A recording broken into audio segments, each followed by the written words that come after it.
Hello, my name is Angela Bond, and this is Plum Publishing.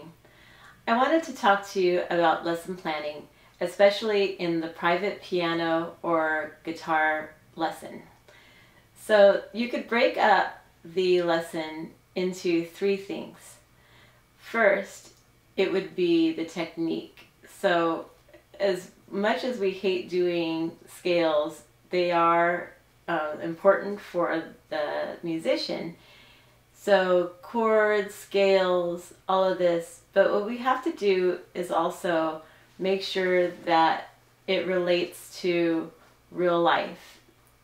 Instead of talking about the warm-up only and just having it be some boring part of your lesson, try to liven it up by relating it to why it's important and putting it directly into the song that you're working on. So the second thing is the song that you're working on.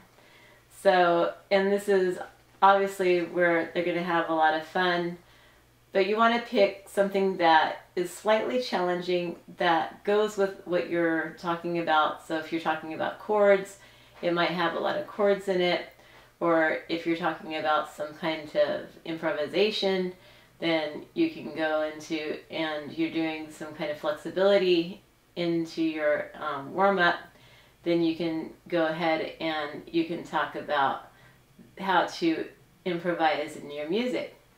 So there's a lot of ways that you can branch the technique into the song. And then there's a point where a musician, no matter what age, will have to realize that this is, we can perform for ourselves, but we could also perform for others. So even if you don't have recitals and you let them just maybe stay at their house and practice, that's fine. But maybe you can bring the family into it at some point and say, hey, can you watch so-and-so perform this? And it kind of puts the pressure on it just a little bit, but maybe in a gentle way. So I'd rather do the no pressure approach and maybe say, okay, well, you may not want to be in the recital this time, but why don't you try to perform in front of your friend? And so we'll try to give it to them this way, and maybe this will make them have a good experience and then perform later on down the road. So it's not completely out of reach, but no pressure. So I hope you enjoyed this excerpt about lesson planning for the private lesson. My name is Angela Bond. Again, you can subscribe to my channel, and thank you very much. Bye-bye.